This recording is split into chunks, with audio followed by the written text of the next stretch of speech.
या थोरलं मला. तू एक काम कर, तू एकदा बघून ये ना अक्षरा घरात नाहीये. हो मी बघितलं, वहिनी साहेब शाळेत गेल्या. असं नाही, खूप वेळ झाला असेल, रिस्क घ्यायची नाही आपल्याला, एकदा बघून ये जा. बरं बरं आलोच मी.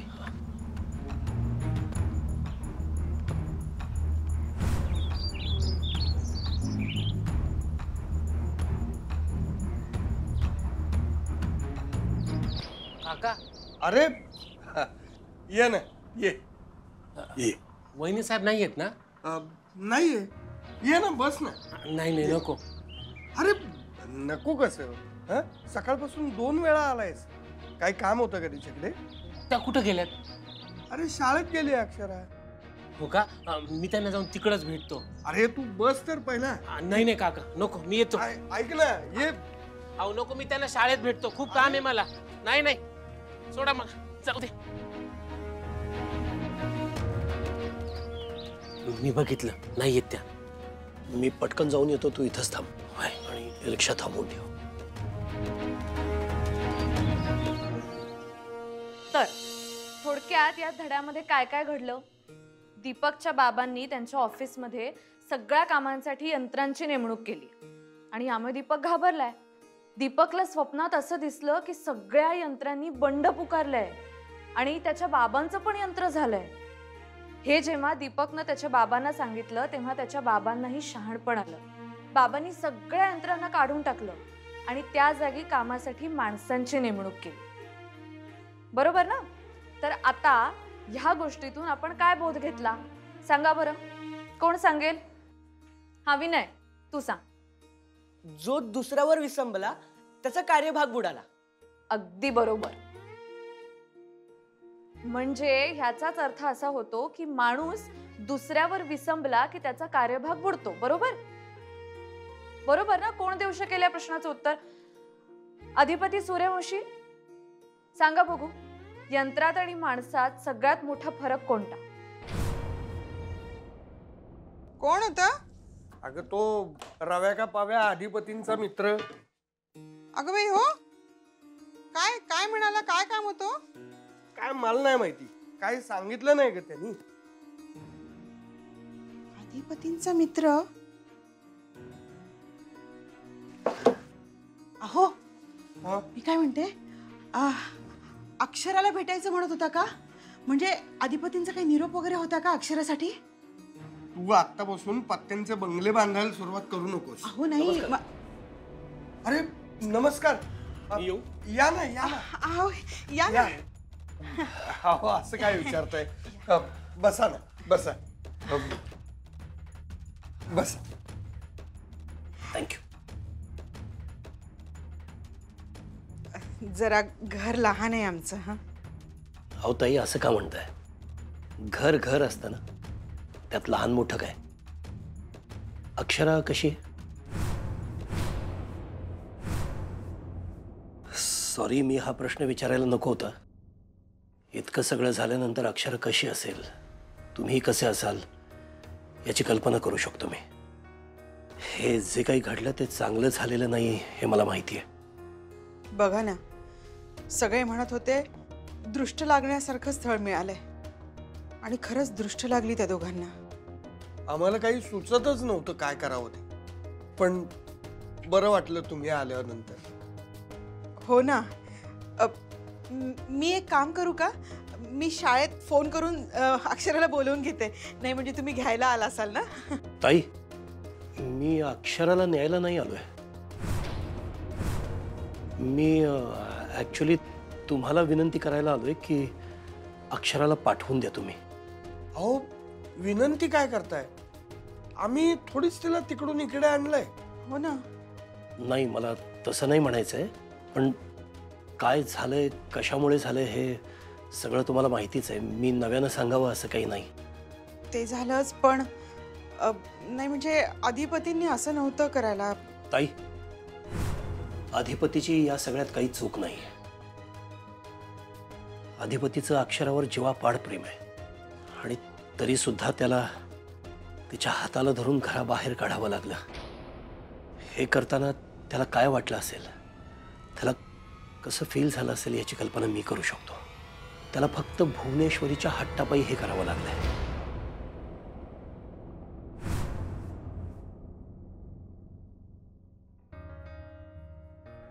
सोपं आहे तसं.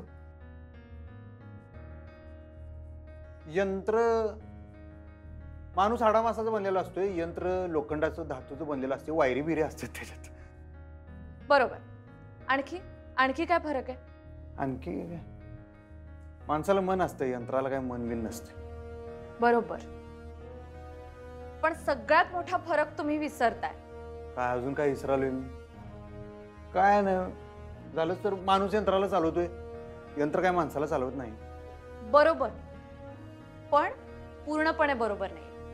कारण काही माणसांकडे बघून असं वाटतं की त्या माणसात आणि यंत्रामध्ये काही फरकच नाहीये. कारण काही माणसं ही यंत्रांच्या आहारी जातात. यंत्र सांगतील तसंच वागू लागतात, तसाच विचार करू लागतात. कारण ते सगळ्यात मोठा फरक विसरतात. यंत्राकडे तेवढीच बुद्धी असते जेवढी माणसानं त्याला दिलेली असते, पण माणसाकडे स्वतःची स्वतंत्र बुद्धी असते. तो स्वतः विचार करू शकतो. बरोबर ना? माणूस स्वतःचा विचार करू शकतो, स्वतः अर्थ काढू शकतो. मग असं असताना माणूस कधी कधी यंत्रासारखा का वागतो? ते म्हणजे दुसऱ्याच एका माणसाकडे आपली सगळी बुद्धी सोपवून आपलं डोकं गहाण टाकून तो ती व्यक्ती सांगेल तसंच का वागू लागतो? ती व्यक्ती म्हणेल तीच पूर्व दिशा असं का वागतो? सगळे सांगत असतात की हे चुकीचं आहे, हे चुकीचं आहे, असं करू नकोस, असं वागू नकोस, तरी तो का ऐकत नाही? का स्वतःचे अर्थ काढत नाही? का स्वतःहून विचार करत नाही? असं होतं ना काही माणसांचं. मला काय वाटतं अधिपती?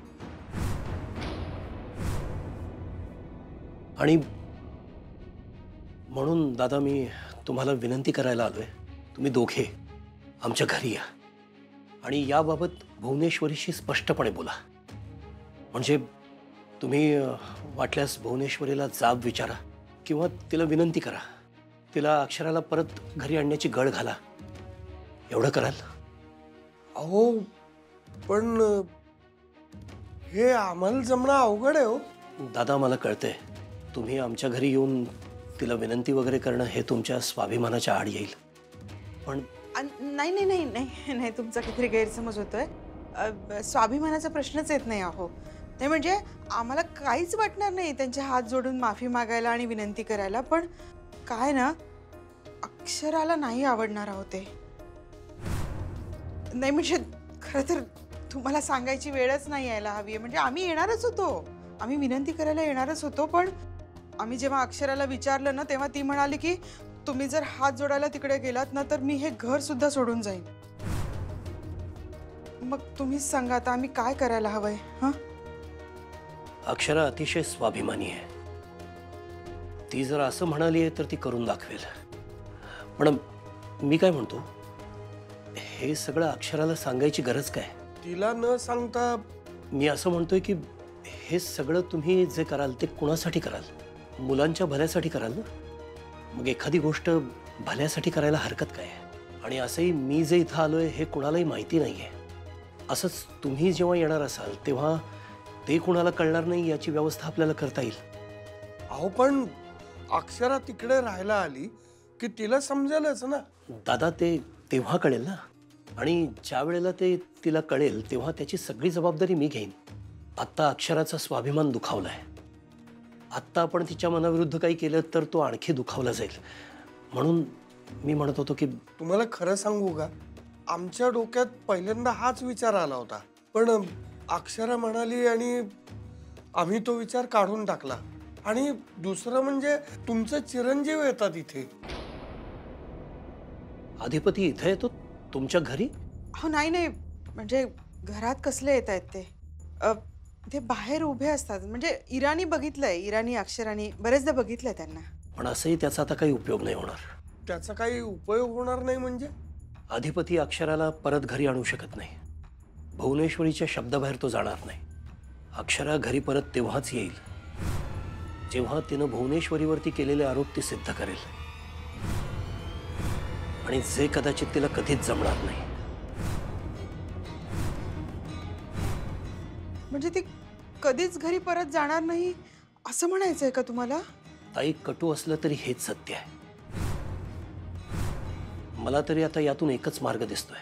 तुम्ही दोघांनी लवकरात लवकर आमच्या घरी यावं आणि भुवनेश्वरीशी स्पष्टपणे बोलावं. आणि हे लवकर नाही झालं तर परिस्थिती आपल्या हाताबाहेर जाईल. अहो पण अधिपतींचं प्रेम आहे ना तिच्यावर. त्याचं तिच्यावर इतकं प्रेम असताना सुद्धा त्याने स्वतः तिला हाताला धरून घराबाहेर काढलं. यावरून तुम्ही समजून जा. माझ्या हातात काही असतं, मी काही करू शकत असतो तर मी इथंपर्यंत आलो नसतो, तुम्हाला रिक्वेस्ट नसती केली. कधी नव्हे ती तुमच्या मुलीला तुमच्या मदतीची अतिशय गरज आहे आणि मला वाटतं तुम्ही या वेळेला तिच्यासाठी उभं राहावं.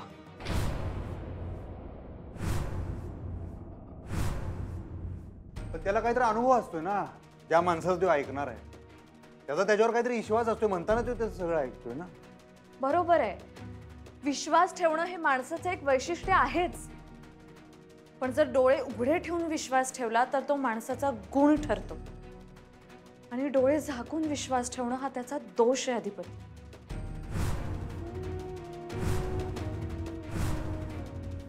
ह्याचा सगळ्यांनीच विचार करायचा आहे बरं का. म्हणजे आपलं असं होतंय का असं सगळ्यांनी विचार करायचा. प्रत्येक माणसावर शंका घ्या, संशय घ्या असं मी म्हणत नाही, पण प्रश्न विचारा. आपल्या आजूबाजूला जे काही घडतंय, जे काही आपण ऐकतोय त्याला क्वेश्चन करा. प्रश्न पडायलाच हवा काही माणसांबद्दल. आपल्या विचारातून आलेला अर्थ असला पाहिजे तो आपला स्वतःचा. जर दुसऱ्यांनी सांगितलेला अर्थ आपला आहे असं आपण मानलं आणि त्यालाच पुढे घेऊन गेलो तर स्वतःच्याच हाताने आपण स्वतःचाच कडेलोट करतोय.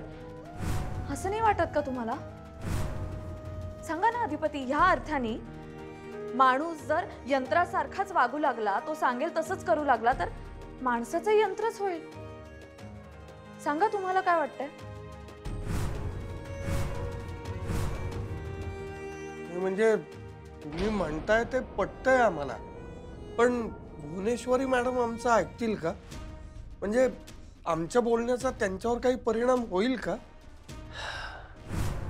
भुवनेश्वरी तुमच्या माझ्यासाठी, अक्षरासाठी किंवा अधिपतीसाठी सुद्धा काही करणार नाही, पण ती तिच्या सो कॉल्ड इमेजला खूप जपते.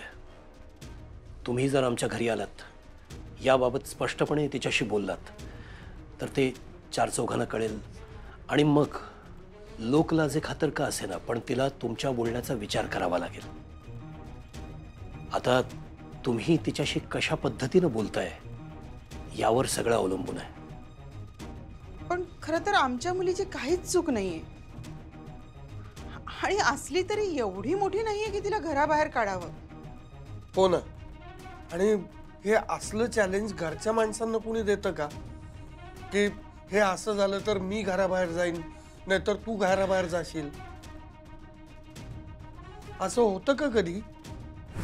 आमच्या घरात होतं. आणि भुवनेश्वरीने जेव्हा हे चॅलेंज अक्षराला दिलं ना, तेव्हा तिला माहिती होतं की अक्षरा चॅलेंज हारणार आहे. ती परत कधी घरात येणार नाही ही सोय तिनं आधीच करून ठेवली होती. पण मी जेवढं भुवनेश्वरीला ओळखतो त्यावरून सांगतोय की तुम्ही दोघे घरी याल, अक्षराबाबत तिला विचाराल, अक्षराला घरी परत आणण्याची विनंती कराल, हे सगळं आता तिच्या डोक्यात नसेल. अहो असं कसं? मुलगी जर सासरून माहेरी निघून आली तर तिच्या माहेरचेच तिच्या सासरी जाऊन त्यांची मनधरणी करणार ना. भुवनेश्वरी पुढचा विचार करते आणि खूप वेगळा तिरकस विचार करते. ती गेल्या काही महिन्यात अक्षराच्या स्वभावाचा तिला पुरेपूर अंदाज आलाय. अक्षराला बरोबर ओळखते ती. भुवनेश्वरीला माहिती आहे अक्षरा तुम्हाला हे सगळं करू देणार नाही. बापरे, एवढं ओळखतात त्या? खूप हुशार बाई आहे ती. तुम्ही जर आता आमच्या घरी आलात ना तर तिचा इगो सुखावेल. कारण तिला माहिती असेल की तुम्ही अक्षराच्या मनाविरुद्ध आमच्या घरी आलाय आणि त्या आनंदाच्या भरात कदाचित ती तुमचं म्हणणं ऐकून घेईल, तुमची विनंती मान्य सुद्धा करेल. कसं आहे ना दादा, ही गर्विष्ठ माणसं असतात ना, ही काही वेळेला हँडल करायला तितकीशी अवघड नसतात. त्यामुळे तुम्ही जर आत्ता आलात तर हे जे अवघड वाटतंय ते सगळं सोपं होऊन जाईल. असो, चला. मी निघतो. नाही पण म्हणजे तुम्ही उठलात का? तुम्ही पहिल्यांदा आलात, काहीतरी घेऊन जा तुम्ही, असं नाही. ताई ताई फॉर्मॅलिटी नको, मला जावं लागेल, गडबड आहे. आणि प्लीज मी इथं आलोय हे कोणाला कळू देऊ नका, स्पेशली अक्षराला. नाही नाही, आम्ही कुणालाही काहीही सांगणार नाही. आणि मी जे म्हणालो त्याच्यावरती विचार करा. मी तुमच्यावरती लादू नाही शकत, मी फक्त रिक्वेस्ट करू शकतो तुम्हाला. शक्य असेल तर प्लीज लवकरात लवकर घरी या आणि बोला. येतो. अहो नाही, असं कसं, निदान तोंड तरी गोड करून जा. आलेच मी. हा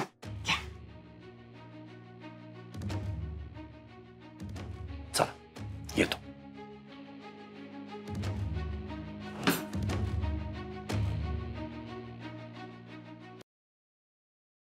घ्या चहा घ्या. काय मग भाऊजी, कसा चाललाय तुमचा अभ्यास? चाललाय जोरदार. कसं आहे, बाकी पोरांसाठी ती नुसती शाळा आहे हो. आमच्यासाठी म्हणजे रोजचीच परीक्षा. आणि पंचायत कशी होते माहिती काय, परत तिथंच येते. आमच्या आईसाहेबांनी आम्ही देऊन ठेवला शब्द, त्याच्यामुळे मास्तरीनबाईशी असं थेट बोलताच येत नाही ना. आणि मास्तरीनबाई आणि विद्यार्थी असं जर बोलायचं झालं तर कंपल्सरी रोज रात्री जागून जागून का होईना ते अभ्यास करणे आहे. ते अभ्यास करूनच जायला लागते शाळेत. पण काही म्हणा भाऊजी, शाळेत ऍडमिशन घेण्याची तुमची जी आयडिया आहे ना, ती सुपर्ब आहे. लोक प्रेमात काय काय करतात, पण तुम्ही जे करताय ना ते खूप क्यूट आहे. दप्तर घेऊन शाळेत जाणं. Cute one side love story आमची. होईल हो, होईल. बोथ साइड पण होईल. त्याच दिवसाची वाट बघालोय. तुमचं कसं काय झालं? तुमचं आणि आमच्या वंक्या डोंक्याचं कसं काय जुळलं म्हणायचं? कसं काय म्हणजे तुमच्यामुळेच नाही का? आमच्यामुळे काय तेव्हा? अहो तसं नाही हो, इनडिरेक्टली. कसं? तुमच्या कंपनीच्या कामासाठी ओमकार बँकेत यायचा आणि तिथे नेमकी आमची गाठ भेट व्हायची. आणि तशी आधीची शाळेची ओळख तर होतीच ना आपली. भाऊजी तुम्हाला माहितीये का, त्याने मला बँकेतच प्रपोज केला. सगळ्या स्टाफ समोर. हे माहित नव्हतं मला. वंक्या डोंक्यामध्ये एवढं डिरिंग. अहो डेअरिंग आहे म्हणून तर माझ्या बरोबर लग्न केलंय ना त्याने. पण भाऊजी प्रेम असतं ना तर माणूस कसलीही डेअरिंग करतो. आता तुमचंच बघा की, या वयात सुद्धा तुम्ही शाळेत जायची डेअरिंग केलीच ना. पण काय भाऊजी, मला सांगा ऍडमिशन कसं झालं? म्हणजे वहिनींनी फॉर्मवर सही कशी केली? लय लढ तरी गेल्या त्या शाळेतल्या पोरांनी हाताशी घेतलो. इन्या बिन्या पोरं नाहीत का शाळेतली, ती परत तो क्लार्क घेतला हाताशी आणि ते केलं. मला राहून राहून वाईट कुठल्या गोष्टीच वाटते माहिती आहे. नाही म्हणलं तरी शेवटी मास्तरीन बाईसनी गंडवूनच त्यांची सही घेतली मी. प्रेमात आणि युद्धात सगळं माफ असतं. मला सांगा तुम्ही काय नुकसान केलंय का त्यांचं? नाही नुकसान तसं नाही हो, पण कसं आहे आपण खरं सांगितलं नाही ना. मला सांगा भाऊजी, तुम्ही फॉर्म घेऊन सरळ वहिनीकडे गेला असता तर त्यांनी सही केली असती? नसती केली. कन्फर्म नसती केली तर म्हणताना तरी एवढं सगळं नाटक केले. अहो म्हणजे जवळजवळ चौकशी आयोग बसवायचाच बाकी ठेवला होता मास्तरीत महिने इथं केबिन मध्ये.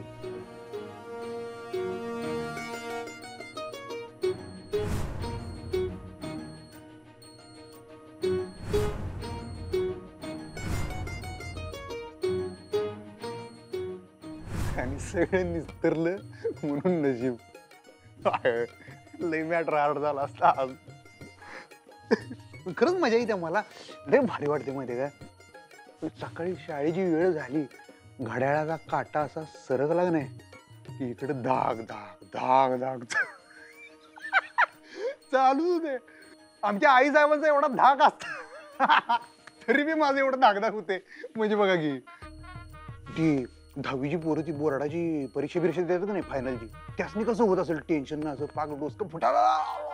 तसं माझं रोज होत. नाही आता रोज परीक्षा देताय, पण त्याचा रिझल्ट कधी लागणार? रिझल्टचं काय आता, आमच्या पेपर तपासणारीवर अवलंबून सगळं. बर ठीक आहे, आपण असं धरून चालू की तुम्ही बोर्डात पहिले आलात, म्हणजे वहिनींनी तुम्हाला माफ केलं. मग त्यांना घरी कधी घेऊन जाणार?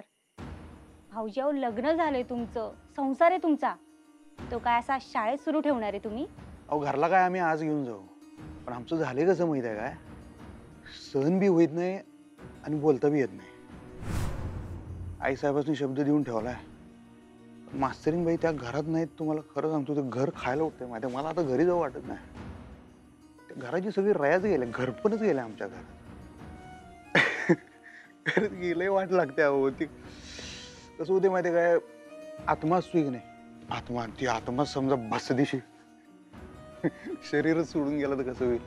अहो भाऊजी, म्हणूनच विचारतीये, कधी घेऊन जाणार आहे तुम्ही वहिनींना घरी? अहो कधी घेऊन जाणार हा प्रश्नच नाही, कसं घेऊन जाणार हा प्रश्न आहे.